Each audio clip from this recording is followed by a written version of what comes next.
भाइयों जो आज वीडियो बनाएंगे भाइयों, हमारे चैनल पे काफ़ी वीडियो टायरों के ऊपर है कि टायरों को लेने से पहले कैसे टायरों का सिलेक्शन करें, कैसे टायर लेने चाहिए, कौन सी कंपनी के टायर लेने चाहिए। तो भाइयों आज मैं आपको दोनों एक से ट्रैक्टर हैं, एक ही कंपनी के ट्रैक्टर हैं, लगभग सेम ही ट्रैक्टर हैं और दोनों में अलग अलग कंपनी के जो है टायर हैं, लेकिन आप फ़र्क देख सकते हो। आपको फ़र्क दिखाऊंगा कि कितना दोनों टायरों में फ़र्क है, क्योंकि भाई फ़र्क इसलिए दिखाया जा रहा है क्योंकि टायरों में काफ़ी फ़र्क होता है। जैसे कि जो टायर बड़े होते हैं ऊंचाई में भी और चौड़ाई में भी, जो ज़्यादा चौड़े और ऊंचे होते हैं, कहीं ना कहीं जो वो वाला ट्रैक्टर है उसकी थोड़ी सी स्पीड भी फालतू रहेगी और जो उसकी पकड़ है, ग्रिपिंग है, वो भी ज़्यादा रहेगी, है ना। डिफरेंसेस तो बहुत माइनर से भी होते हैं, लेकिन माइनर से माइनर डिफरेंस भी काम करता है। मेरे जो कहने का मतलब है यहाँ पे ये है। और जैसे आप नए टायर लेते हो, मान लो कि 16/9/28 के टायर ले रहे हो, तो कम से कम ये मान के चलिए कि 50,000 रुपये का खर्चा, मतलब कि 50,000 रुपये के आसपास के जो अपने टायर हैं वो आते हैं। और जब हम किसान भाई 50,000 रुपये लगाते हैं, क्यों ना हम सबसे बड़ा जो टायरों का जो साइज़ है वो वाले टायर लें, है ना। कौन जो भी, क्योंकि अलग अलग कंपनी है, BKT होगी, MRF होगी, अपोलो होगी, तो हमें वो टायर लेने चाहिए जो सबसे ज़्यादा ओवर साइज टायर जो कंपनी बना रही है ना। बाकी रबड़ का फ़र्क भी होता है, किसी की घसाई ज़्यादा होती है, किसी की घसाई कम होती है। कोई टायर की रबड़ मुलायम होती है, कोई फ्लेक्सिबल होती है और कोई ज़्यादा अपनी हार्ड होती है। तो सबके अलग अलग अपने तरीके हैं। तो भाई आज जो करेंगे कंपैरिजन थोड़ा सा टायरों के बारे में, वो ये है कि दोनों जो ट्रैक्टर हैं वो 3600-2 है, न्यू हॉलैंड 3600-2। ये ऑलराउंडर मॉडल है जो कि हाई लो मीडियम में आता है। और जो ये वाला ट्रैक्टर खड़ा है ये सुपर मॉडल है, ये हाई लो में ही आता है। तो आपने इन दोनों ट्रैक्टरों की काफ़ी वीडियो देख रखी होगी। तो भाई जो ये वाला ऑलराउंडर मॉडल है, इसमें 16/9/28 के टायर डले हुए हैं, लेकिन वो MRF के टायर डले हुए हैं। और जो ये वाला ट्रैक्टर है, इसमें डेमो के लिए टायर डाले थे, मतलब कि चला के देखना था, तो 16/9/28 के टायर डाले हैं। इसमें अपोलो के टायर डाले हैं, ये वाले टायर। जो ये वाले टायर हैं ये MRF के हैं, जो ये वाला टायर है ये अपोलो का है। ठीक है जी। लगभग जो कीमत है वो भी 500-400 रुपये का ही फ़र्क है। लेकिन आप टायर का जो चौड़ाई है, जो इसकी कह सकते हैं कि जो विड्थ है ना, वो आप देख सकते हो कि कितना ज़्यादा फ़र्क है। मुझे कहीं ना कहीं जो पर्सनली लग रहा है वो, मैं अपोलो के टायर को थोड़ा सा ज़रूर कहूँगा कि थोड़ा सा चौड़ा दिखाई दे रहा है ना। उसके बाद में ऊंचाई देखेंगे कि ऊंचाई में फ़र्क है या नहीं है। तो भाई ऊंचाई में तो लग नहीं रहा कि इतना ख़ास कोई फ़र्क है ना, लेकिन चौड़ाई में दिख रहा है। अब दिख कैसे रहा है, क्यों, उसकी क्या वजह हो सकती है, मैं आपको एक बार ये चीज़ भी यहाँ पे कंफर्म कर देता हूँ ना, क्योंकि जो कोई भी जो ऐसा डाउट है वो नहीं रहना चाहिए, है ना। उसका भी पूरा क्लैरिफिकेशन हम भाइयों देंगे साथ ही साथ। तो भैया ट्रैक्टर थोड़ा सा एक तरफ खड़ा करके दिखाएंगे, जिससे मैं आपको प्रॉपर तरीके से बता सकूँ कि कितना फ़र्क है और क्यों ज़्यादा ये फ़र्क आपको लग रहा है और मुझे भी जो लग रहा है ना। और बस बंद कर दे। तो भाइयों अब करते हैं पूरी मुद्दे की बात।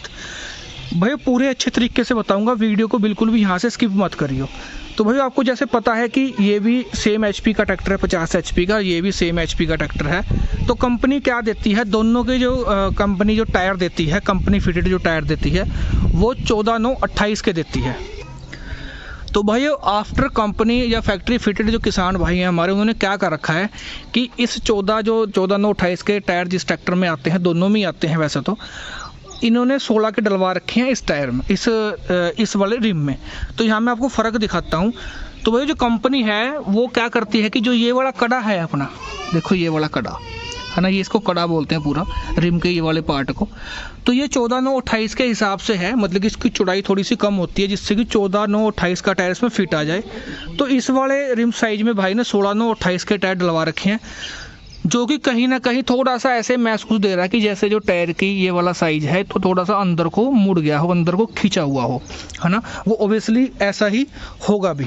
और भाई जो ये वाले जो टायर हैं अपने, जिसमें अपोलो वाले टायर चढ़ रहे हैं, ये वाले रिम चढ़ रहे हैं, ये जो हैं ये 36-30 के हैं, है ना। हमने एक्सचेंज किए थे, ये 36-30 के हैं। और 36-30 में जो कंपनी फिटेड टायर आते हैं वो 16/9/28 के आते हैं।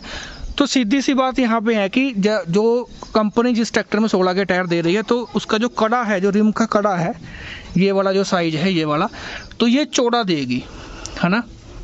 और भाइयों आपको मैंने दोनों का जो मेन डिफरेंस है वो दिखा भी दिया, और अब मैं आपको पूरा ये दिखाता हूँ कि जो कंपनी फिटेड जो रिम है, रिम में कितना फ़र्क है ना, उसमें लिखा भी होता है बाकायदा। तो मैंने वो साफ़ वगैरह कर लिया, ढूंढ लिया, मैं आपको पूरा दिखाता हूँ। आप ये चीज़ को बड़ा ध्यान से देखना, आपको अच्छे तरीके से जब पता लगेगा।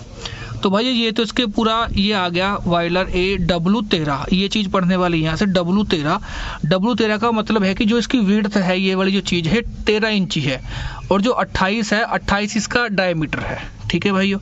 और ये मेड इन इंडिया लिखा हुआ है, तो ये चीज़ ध्यान रखना। मैं आपको और कैमरा साथ पास में कर देता हूँ। ये जो टायर रिम है, ये W13 में 13 इंची रिम में 16 का जो टायर है वो चढ़ा हुआ है, ठीक है। और बाकी अगर मैं दूसरे आपको रिम दिखाता हूँ, ये देख लीजिए, जो दूसरे वाले रिम है, मैं आपको इधर से पूरा जो फ़ोन है, अपना कैमरा है, पास ले आके दिखा दूंगा। तो भाई ये वाला जो टायर है जो 36-30 का है, आप इसकी ये देख लीजिए एक बार, थोड़ा सा कैमरा और पास लेके जाता हूँ। इसमें W15 और विड्थ जो इसकी है, जो कड़े की जो चौड़ाई है वो 15 इंची है, और 28 इसकी डायमीटर है। तो भाई कहने का मतलब ये है कि 15 इंची रिम में मैं आपको दिखाता हूँ, जो 15 इंची रिम है अपना, उसमें जो 16 का टायर डल रहा है वो कहीं ना कहीं चौड़ा दिख रहा है, और चौड़ा है भी। उसकी जो वजह है, वजह ये भी है कि जो रिम है, ठीक है, रिम का भी फ़र्क है, रिम भी ये चौड़ा है। ये 15 इंची रिम में 16 का टायर डला हुआ है, ठीक है जी, और जो इधर है ये 13 इंची रिम में 16 का टायर डला हुआ है। तो जो फ़र्क है सारा, वो फ़र्क यहाँ पे दिखाई दे रहा है कि रिमों का भी काफ़ी जो फ़र्क है, डिफरेंसेस है, टायर की चौड़ाई चौड़ा करने में ये आता है। और भाई अगर यहीं हम रेडियल टायर की बात करें, अगर रेडियल टायर होते तो रेडियल टायर का एक पूरा सा सीधा सा एक कह दीजिए कि थ्योरम है, अगर आप 16 का टायर रेडियल लोगे तो आपको रिम की जो चौड़ाई है वो भी 16 इंच ही होनी चाहिए। अगर आप 13 का ले रहे हो तो 13 इंच ही होनी चाहिए, अगर आपको अच्छे तरीके से रेडियल टायर को पूरे जो उसका प्रॉपर है उसको चलाना है, उसकी ग्रिपिंग बनानी है, ठीक है। तो भाई ये वीडियो आपको कैसी लगी ज़रूर बताइए, और अपने दोस्तों के साथ शेयर करिए। अगर किसी भाई को अपने टायर वगैरह चेंज कराने हैं, तो अगर टायर आप बड़े डलवा रहे हो तो यहाँ कहने का मतलब ये है कि आप रिम पे भी थोड़ा सा ध्यान जरूर दें, ठीक है जी। और बाकी भाई वीडियो कैसी लगी कमेंट करके बताइए।